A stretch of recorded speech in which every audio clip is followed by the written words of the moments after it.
Hello hello everyone, जय हिंद। आज अपन देखने वाले हैं effective atomic number. Basically effective atomic number अपने को इंफॉर्मेशन देता है about the stability of coordination compound. मतलब क्या, एक आधा कोऑर्डिनेशन कंपाउंड जब फॉर्म होता है विद लिगैंड एंड मेटल, और वो फॉर्म होने के बाद उस मेटल के सराउंडिंग में कितने इलेक्ट्रॉन्स आते हैं, उसके सराउंडिंग में कितने इलेक्ट्रॉन्स प्रेजेंट है, उसके ऊपर डिपेंड करती है उस कोऑर्डिनेट कंपाउंड की स्टेबिलिटी। तो उसको अपने को फाइंड करने के लिए कुछ फॉर्मूलाज हैं, वो कुछ टर्म्स है, उसको यूज करेंगे और अपन आप सामने इफेक्टिव एटॉमिक नंबर कैसे कैलकुलेट किया जाता है ये बता देंगे। ठीक है।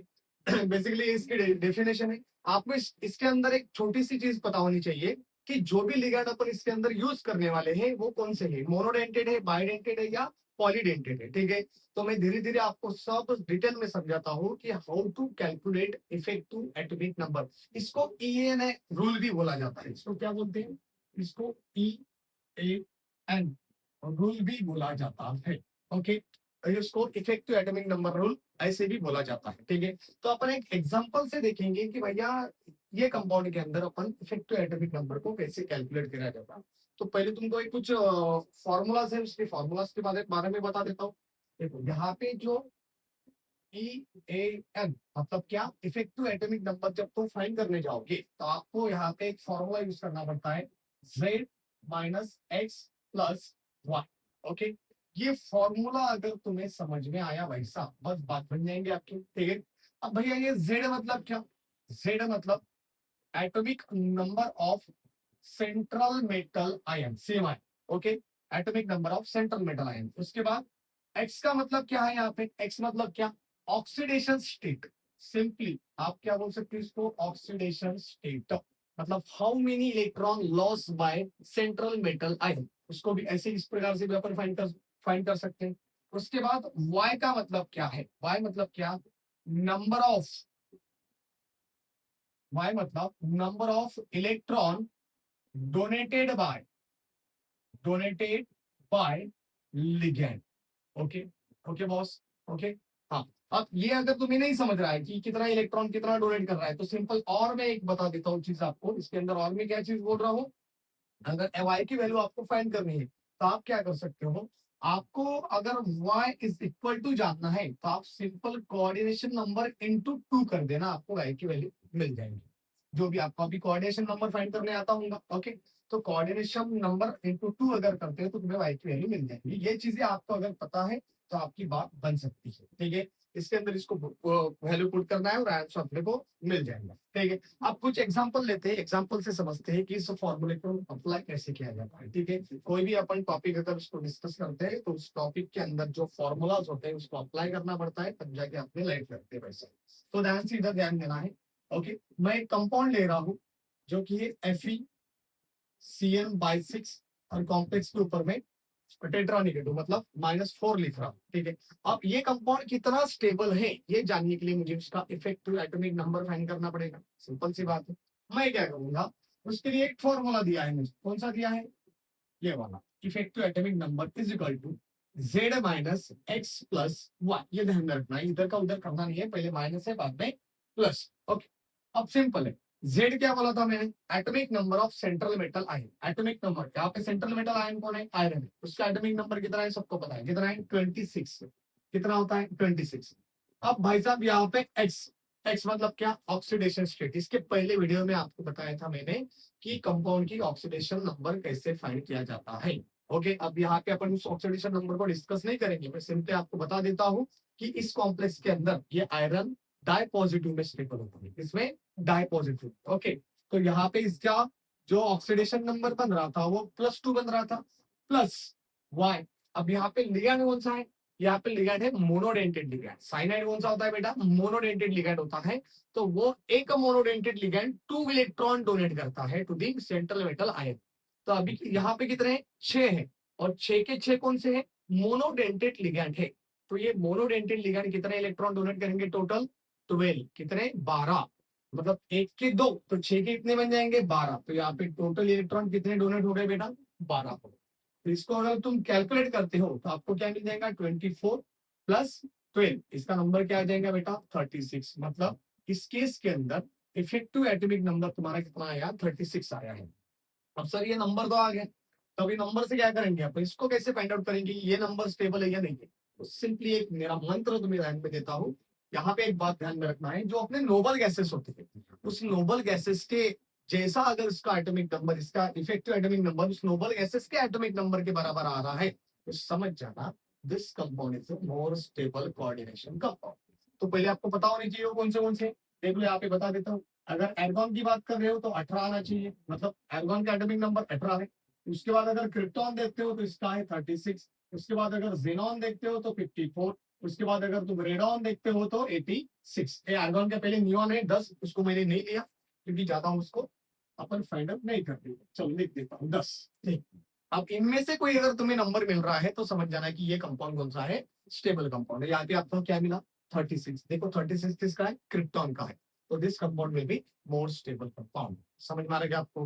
ओके, तो ये क्या फाइंड कर दिया मैंने, सिंपली इफेक्टिव एटॉमिक नंबर। आपको यहाँ पे चीजें क्या पता होनी चाहिए, आपको जेड तो पता ही रहेगा, सेंट्रल मेटल आयन का आपको एटॉमिक नंबर पता है। आपको फाइंड आउट करना क्या है, सिर्फ यहाँ पे ये फाइंड आउट करना है, एक्स को फाइंड आउट करना है। और एक्स को फाइंड आउट करना बहुत डिफिकल्ट काम होता है आज की दुनिया में, बराबर है। तो एक्स मतलब क्या भैया, एक्स मतलब क्या, how many electron loss by central metal ion. तो यहाँ पे एक्स मतलब ऑक्सीडेशन नंबर, उसका क्या लिखा मैंने, ऑक्सीडेशन स्टेट और नंबर। तो इस केस के अंदर आयरन का कितना आ रहा था, +2 आ रहा था, प्लस माइनस माइनस, तो मैंने क्या निकाल दिया यहाँ पे 36 निकाल दिया। तो इस प्रकार से मैंने क्या कर दिया, इफेक्टिव एटॉमिक नंबर को फाइंड कर दिया। दूसरा एग्जाम्पल देखते हैं भाई साहब। देखो यहाँ पे दूसरा एग्जाम्पल अगर मैं ले लूं, ध्यान से देखो इधर, यहाँ पे कोबाल्ट लेता हूँ, ठीक है, NH3/4 सीएल, ये कॉम्प्लेक्स ले लिया मैंने। अब इसका अगर मुझे फाइंड आउट करना है कि इफेक्टिव एटॉमिक नंबर क्या बन रहा है, और इसके ऊपर मैं एक चार्ज देता हूँ, प्लस चार्ज, ठीक है, थोड़ा उसको कंप्लीट करेंगे अपन। सबसे पहले मुझे क्या करना पड़ेगा, उसका ऑक्सीडेशन नंबर निकालना पड़ेगा। तो जेड तो पता है, वाई तो निकाल लूंगा, लेकिन मुझे ऑक्सीडेशन नंबर फाइंड करूंगा तब मुझे एक्स की वैल्यू मिलेगी, ठीक है। तो मुझे पता है इसको मैं अगर एक्स कंसिडर करूं, आपको पता है ये अमाइन कैसा है, न्यूट्रल है। क्लोरीन कैसा है, अनाइन के कितने हैं, 2 है। और क्लोरीन कौन सा है, मोनोडेंटेड है। यहाँ पे लिखूंगा मैं -2, यहाँ पे इक्वल टू +1, कॉम्प्लेक्स के बाहर का चार्ज, और ये बन जाएगा +3। ये आगे मेरी एक्स की वैल्यू, समझ में आ रहा है क्या, कितनी वैल्यू है, +3 वैल्यू, ठीक है। अब मैं ये नहीं यहाँ पे यूज करूंगा भैया, देखो इफेक्टिव एटॉमिक नंबर, ओके। कौन सा फॉर्मूला दिया था मुझे, Z-X+1, ओके। यहाँ पे कोबाल्ट का एटॉमिक नंबर कितना है, 27। कितना है भाई साहब, 27, माइनस यहाँ पे कितना है, एक्स 3 है। अब मैं डायरेक्ट यहाँ पे 3 लिख रहा हूँ क्योंकि प्लस माइनस क्या होता है, माइनस हो जाता है भाई साहब यहाँ पे। अब वाई कितना है, अब मैंने तो यहाँ पे हेट्रोलेप्टिक कॉम्प्लेक्स लिया है।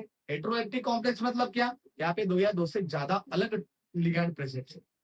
लेकिन फोकस किसके ऊपर करो, ये मोनोडेंटेड है कि बाइडेंटेड है, ये दोनों के दोनों लिगैंड कैसे हैं, मोनोडेंटेड टाइप के। मतलब मोनोडेंटेड टाइप के लिगैंड, एक लिगैंड आपको 2 इलेक्ट्रॉन देता है। तो ये 4 कितने देंगे, 8। अब ये 2 कितने देंगे, 4। तो 8 और 4 कितने हो गए, टोटल 12। मतलब ये भी कॉम्प्लेक्स कितना इलेक्ट्रॉन डोनेट कर रहा है, 12 इलेक्ट्रॉन डोनेट कर रहा है, 12 इलेक्ट्रॉन, ठीक है। अब इसको सॉल्व कर लो भैया, कितना आ रहा है 24। अरे भाई ये भी कितना आ रहा है 36। बात जा रही है दिमाग के अंदर। तो ये भी कंपाउंड क्या दे रहा है आपको, स्टेबिलिटी प्रोवाइड करके दे रहा है। मतलब ये दोनों कंपाउंड कैसे हैं, मोर स्टेबल कंपाउंड है, क्योंकि इसका एटॉमिक नंबर, इसका इफेक्टिव एटॉमिक नंबर कितना आया है, 36 आया है। बात जा रही है दिमाग के अंदर, क्योंकि सिंपल से क्वेश्चन है, सिंपल है, कुछ नहीं है उसके अंदर, ठीक है। अब और अपन डिटेल में थोड़ा जाते हैं। अब ये इसको इसको ये 2 एग्जाम्पल को समझ लिए होंगे तो भी ठीक है, ओके। अब मैं थोड़ा आगे जाता हूँ, यहाँ पे कॉम्प्लेक्स लिखता हूँ, इसको मैं क्लियर कर देता हूँ। आपको एटॉमिक नंबर पता होंगे सारे नोबल गैसेस के, अगर पता नहीं है तो आपने लर्न कर लेना है, क्योंकि बहुत बार उसका काम आता है। आपको पता होनी चाहिए वो चीज, ठीक है। चलो ध्यान दो। बात कहाँ पे आती है, इधर ध्यान देना है सबने अभी, ओके। भाई साहब देखो जरा, देखो देखो इधर, मैं नेक्स्ट कंपाउंड ले रहा हूँ, ध्यान से देखो। थर्ड कंपाउंड लेंगे। यहाँ पे अपन सपोज एक कंपाउंड ऐसा लेंगे, यहाँ पे मैंने जब निकल दिया, ठीक है। अब निकल के बाहर लिख रहा हूँ मैं, चलो ये मैंने कहा था बाइडेंटेड वाला लिखा, आपको और समझ में आ जाएगा, ठीक है। मैं यहाँ पे ले रहा हूँ आयरन, आयरन के यहाँ लेता हूँ इथिलीन डायमाइड, और यहाँ पे लिया ऑक्साइड 2/2, ठीक है। और यहाँ पे लिख दिया मैंने माइनस, क्या लिख दिया मैंने, माइनस, ओके। सिंपल सी बात है। अब यहाँ पे अगर तुम उसका ऑक्सीडेशन नंबर फाइंड करते हो तो मैं डायरेक्ट ऑक्सीडेशन नंबर लिख रहा हूँ यहाँ पे। इसका ऑक्सीडेशन नंबर यहाँ पे निकल के आता है +2। कितना आएगा, +2। कैसे, ये न्यूट्रल है, देखिए ऑक्सीजन एटो कौन सा है, अनायनिक लिगैंड है बेटा। तो ये कितने हैं, 2, बाइडेंटेड लिगैंड है। तो ये कितने देंगे, 4, उधर जाएंगे +4, और ऊपर कौन है, -2, +4 -2 कितना बन जाएगा अपने को +2 मिल जाएगा। तो अपने को x की वैल्यू मिल गई, यहाँ पे कितनी है +2 है। अपन सिंपल है, यहाँ पे रूल यूज करोगे इफेक्टिव एटॉमिक नंबर का, जहाँ पे क्या है z minus x plus Z क्या है आयरन का एटॉमिक नंबर क्या है 26 है। यहाँ पे लिया था क्या एग्जांपल, हाँ ये लिया है आयरन का 26। ओके कितना है 26 एटॉमिक नंबर तो हो गया। अब x की वैल्यू क्या है, उसका ऑक्सीडेशन स्टेट कितना आ रहा है 2 आ रहा है, तो मैं कर दूंगा -2 प्लस y। अब यहाँ पे बात ध्यान से सुनना है मेरी, मैंने यहाँ पे दोनों की दोनों लिगैंड कौन से लिए हैं, बाइडेंटेड लिगैंड लिए हैं। और जो बाइडेंटेड लिगैंड होते हैं वो बंदा 4 इलेक्ट्रॉन डोनेट करता है। एक लिगैंड कितने इलेक्ट्रॉन डोनेट करेगा 4, 4 इलेक्ट्रॉन डोनेट करेगा। तो यहाँ पे बाइडेंटेड, ये एक बाइडेंटेड है और ये टोटल बाइडेंटेड कितने 2, मतलब टोटल इस कंपाउंड के अंदर बाइडेंटेड लिगैंड कितने 3, मतलब 3 कितने डोनेट करेंगे 3 इंटू 4, एक कितना कर रहा था 4, तीन कितने करेंगे 12। समझेगा आपको। तो यहाँ पे भी क्या हो रहा है 12 इलेक्ट्रॉन डोनेट हो रहे हैं। तो इसका अगर मैं फाइंड करूं, अरे यार ये भी उतना ही आ रहा है, देखो 26 माइनस 2 कितना बन जाएगा 24 प्लस 12, और ये भी कितना आ रहा है 36। मतलब ये कंपाउंड भी कैसा है स्टेबल कंपाउंड। बात जाने के दिमाग के अंदर, बात समझ रहे क्या, देखो यहाँ पे तीनों के 36 आ गए। और अपन इसके अंदर और एग्जांपल लेता हूँ जिसके अंदर 36 से कम या ज्यादा में भी अपने को मिल सकते हैं। ठीक है, इतना अगर समझ में आ रहा होगा तो इसको फटाक से लिख दो, इसका स्क्रीनशॉट उड़ा लो। मैं आगे एग्जाम्पल लेता हूँ। देखो देखो ऐसा, और आगे जाएंगे अपन, आगे का डिस्कस करेंगे इसके अंदर का। तीनों एग्जांपल ऐसे आ गए गलती से कि भैया तीनों के अंदर आपको 36 मिला, गलती से नहीं आए, वो है तो अपने इम्पोर्टेंट, क्योंकि मोर स्टेबल कंपाउंड है वो। ओके, ये बोर्ड तो बहुत सुंदर दिख रहा है तुम, ठीक है ध्यान से देखो।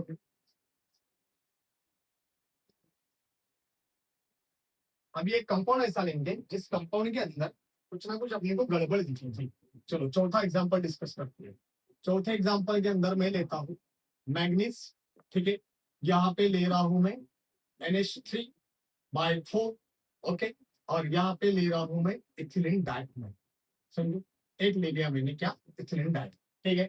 ओके बॉस, अब यहाँ पे ऊपर लिखता हूं मैं डाइपॉजिटिव, ठीक है, क्योंकि दोनों के दोनों कैसे न्यूट्रल लेकर। अब यहाँ पे फाइंड करो तुम, यहाँ पे एक्स की वैल्यू आपको क्या मिल जाएंगी +2, क्योंकि ये दोनों न्यूट्रल है तो जो कॉम्प्लेक्स का चार्ज होता है वही मैग्नीज का क्या होता है ऑक्सीडेशन नंबर होता है। तो यहाँ पे रहने दो, इफेक्टिव एटॉमिक नंबर क्या निकलेगा z minus x plus one. Z कितना है 25, बराबर है, मैग्नीज का एटॉमिक नंबर कितना है 25। यहाँ पे x मतलब कोड ऑक्सीडेशन नंबर, और यहाँ पे इलेक्ट्रॉन कितने जा रहे हैं बाहर, इधर देखो ये कितने हैं, ये 4 है, 4 कितने देंगे मोनोनेटेड है ये NH3, तो 4 के बन जाएंगे 8। ये कौन सा है बाइडेंटेड है, ये एक ही लिगैंड 4 देता है, मतलब ये कितने बन जाएंगे 12। तो टोटल यहाँ पे कितना हो रहा है 35 आ रहा है, कितना आ रहा है टोटल 35। मतलब देखो ये 23 और 12 कितने हो जाएंगे वो 35 हो जाएंगे। अब ये जो इफेक्टिव एटॉमिक नंबर आया ये कितना आया भाई साहब 35 आया, मतलब ये कंपाउंड अभी स्टेबल है क्या नहीं। अब इस कंपाउंड को अगर स्टेबल बनना है तो उसको एक इलेक्ट्रॉन को क्या करना पड़ेगा गेन करना पड़ेगा, बराबर है। तो हम ऐसे बोल सकते हैं कि ये कंपाउंड स्टेबल नहीं है। इसके पहले की जो 3 एग्जांपल देखे उसके अंदर 36 एटॉमिक नंबर आ रहा था और इफेक्टिव एटॉमिक नंबर आ रहा था, तो वो मोर स्टेबल बन रहे थे। लेकिन ये स्टेबल बन रहा है क्या नहीं, क्योंकि इसका इफेक्टिव एटॉमिक नंबर कितना आ रहा है 35, और ये 35 किसी भी नोबल गैस का एटॉमिक नंबर नहीं है। तो इसके ऊपर क्वेश्चन कैसा बन सकता है, एक तो तुम्हें कॉम्प्लेक्स देंगे, 4 कॉम्प्लेक्स देंगे उसमें क्या उसके अंदर का बोल सकते हैं कि विच कंपाउंड शोज या फिर which compound obey effective atomic rule, बराबर है। या फिर बोल सकते हैं कि इसमें से ऐसा कौन सा कंपाउंड है जो 36 इफेक्टिव एटॉमिक नंबर दे रहा है, ओके। या फिर ऐसा बोल सकते हैं कि इसमें से मोर स्टेबल कंपाउंड कौन सा है, कुछ नहीं बोलेंगे, आपको पूछेंगे मोर स्टेबल कौन सा कंपाउंड है, तो आप किसके बेस पे फाइंड कर सकते हो on the basis of effective atomic number. तो स्टेबल कौन से रहेंगे जो कि नोबल गैसेस के एटॉमिक नंबर इतना ही उसका इफेक्टिव एटॉमिक नंबर आपको प्रोवाइड करके देंगे। अब यहाँ पे 35 आया। और एक तीसरा मेन क्वेश्चन क्या बन सकता है कि ये कंपाउंड ऑक्सीडाइजिंग एजेंट जैसा काम कर रहा है या रिड्यूसिंग एजेंट जैसा काम कर रहा है। अब ये कैसा पता चलेगा, अब ये क्या है 35 है, ओके। अब इसको स्टेबल बनने के लिए क्या चाहिए एक इलेक्ट्रॉन चाहिए, मतलब खुद का क्या करेगा वो रिडक्शन करेगा, 1 इलेक्ट्रॉन गेन करेगा ना, गेन ऑफ इलेक्ट्रॉन मतलब क्या रिडक्शन। अगर वो खुद इलेक्ट्रॉन गेन कर रहा है खुद का रिडक्शन कर रहा है तो सामने वाले का क्या करेगा ऑक्सीडेशन करेगा, तो ये कंपाउंड क्या बनेगा ऑक्सीडाइजिंग एजेंट।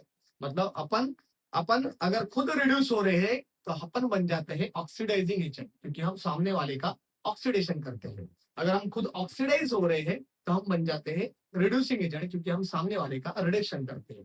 तो इस कंपाउंड के अंदर इलेक्ट्रॉन गेन कर रहा है, मतलब इसका रिडक्शन हो रहा है, तो सामने वाले का ऑक्सीडेशन होगा, मतलब ये कौन बन जाएगा, ऑक्सीडाइजिंग एजेंट। तो इसको मैं बोल सकता हूँ this compound will be oxidising agent. समझ में आ रहा है क्या आपको? ओके, तो आपको ऑक्सीडाइजिंग एजेंट फाइंड आउट करने के लिए क्वेश्चन आ सकता है, आपको रिड्यूसिंग एजेंट फाइंड आउट करने के लिए क्वेश्चन आ सकता है। तो हम सीधा सीधा ये सारे क्वेश्चन किसके बेस पे सॉल्व कर सकते हैं, on the basis of effective atomic number. Okay, ज्यादा दिमाग के अंदर और कुछ एग्जांपल होते हैं। आपको ये मोनोडेंटेड बाइडेंटेड ये समझ में आ रहा है क्या? सिंपल से देखो, आपको बता देता हूँ। जो मोनोडेंटेड है ना बेटा, इधर ध्यान दो सबका। जो मोनोडेंटेड है ना, मोनोडेंटेड लिगैंड जो होते हैं, मोनोडेंटेड लिगैंड जो होते हैं वो 2 इलेक्ट्रॉन डोनर होते हैं। कितने इलेक्ट्रॉन डोनर करेंगे? वो 2। जो बाइडेंटेड होते हैं, ध्यान से देखना है, ये आपके बुक में नोट डाउन भी कर लेना है। जो बाइडेंटेड होते हैं वो कितने इलेक्ट्रॉन देंगे? 4 इलेक्ट्रॉन देंगे। ओके, जैसे अगर ट्राइडेंटेड रहा तो वो कितना देगा? 6 देगा, है ना। टेट्रा रहा तो वो कितना देगा? 8 देगा, 8 देगा। पॉलीडेंटेड के अंदर हेक्साडेंटेड रहा, समझो हेक्साडेंटेड लिगैंड, हेक्साडेंटेड अगर रहा तो वो 12 इलेक्ट्रॉन प्रोवाइड करता है। इसका एग्जांपल आपको बताया था ईडीटी। कौन है? ईडीटी। क्या नाम है इसका? Ethylene diamine tetra acetate. Okay, ये कितना देगा? वो एक ही लिगैंड 12 इलेक्ट्रॉन प्रोवाइड करेगा। ओके, देखो ये बाइडेंटेड लिगैंड है, तो मैंने इसके 2 पकड़े, और ये मोनोडेंटेड तो 4 के, इसके मैंने 4 पकड़े, और 4 के 2 कितने हो गए? 8 और 4 12, इसलिए यहाँ पे क्या आ गया? 12 आ गया। ठीक है, तो इस प्रकार से अपन क्या फाइंड आउट कर सकते हैं? Effective atomic number. तो ये भी इंपॉर्टेंट बात है, ये भी ध्यान में रखना है। इसको भैया, इसको एक मंत्र समझना होगा, ये ध्यान में रखो। ठीक है, आपको समझ में आया होगा कि इफेक्टिव एटॉमिक नंबर की मदद से अपन उस कॉम्प्लेक्स की, कौन से कोऑर्डिनेट कॉम्प्लेक्स की स्टेबिलिटी किस प्रकार से फाइंड आउट कर सकते हैं, राइट। और एक एग्जांपल लेते हैं समझने के लिए, और फिर अपना वीडियो यहाँ पे स्टॉप करते हैं। देख लो, और एक इंपॉर्टेंट एग्जांपल देता हूँ तुम्हारे सामने। 5 एग्जांपल हो जाते हैं अपने। ठीक है, देख लो यहाँ पे अगर हाँ एक ये लेंगे, समझो प्लेटिनम, प्लेटिनम है, यहाँ पे लिखता हूँ मैं NH3/2Cl2। एक कंपाउंड लिया, प्लेटिनम लिया मैं। ओके, अब प्लेटिनम लेते टाइम में मुझे पता है भैया, यहाँ पे जेड की वैल्यू क्या आ रही है? प्लेटिनम का एटॉमिक नंबर है 78। ये भी लर्न होना चाहिए, नहीं तो इफेक्टिव एटॉमिक नंबर पूरा आ रहा है और एलिमेंट के एटॉमिक नंबर लर्न नहीं है तुम्हारे, ये पूरा आने का कोई मतलब ही नहीं है। तुम जेड की वैल्यू फाइंड आउट नहीं कर सकते हो पेपर के अंदर, तुम वहां पे बैठा नहीं होता है कि तुमको बता देगा। ठीक है, अब यहाँ पे एक्स की वैल्यू क्या आएंगी? +2। ओके, क्यों? क्योंकि क्लोरीन बाहर चला जाएगा, -2 का +2 बन जाएगा, जो कॉम्प्लेक्स के ऊपर 0 पे। और आपको पता है यहाँ पे वाई की वैल्यू क्या बनने वाली है? ये कितने लिगैंड है टोटल? ये 2 है और ये 2, 4 लिगैंड है, और 4 दोनों के दोनों कैसे? मोनोडेंटेड। तो 4 की कितने बन जाएंगे? 8 इलेक्ट्रॉन। यहाँ पे वाई की वैल्यू क्या बन जाएंगे? 8। तो भैया put the value at the answer. देख लो वैसा इफेक्टिव एटॉमिक नंबर क्या बात है? Z-X सब आया। ओके, जेड कितना आ रहा है आपका? 78 माइनस कितना है? 2, और आप कितने? 8। ये कितना बन रहा है? 76, और ये कितना बन रहा है? 84। कितना है वो? 84। अब आप चेक कर सकते हो ये कंपाउंड स्टेबल है क्या। कैसे चेक करोगे? 84 के नियरेस्ट नोबल गैस कौन है? 86 से। कौन सा है? जेनॉन। कौन सा है? जेनॉन। जेनॉन का एटॉमिक नंबर कितना था? 86 था। और ये इसका कितना आया है? 84। मतलब ये कंपाउंड स्टेबल है क्या? नहीं। इसको स्टेबल बनने के लिए क्या करना पड़ेगा? 2 इलेक्ट्रॉन गेन करने पड़ेंगे, मतलब सामने वाले का ऑक्सीडेशन होगा, तो ये कौन बन जाएगा? ऑक्सीडाइजिंग एजेंट बन जाएगा।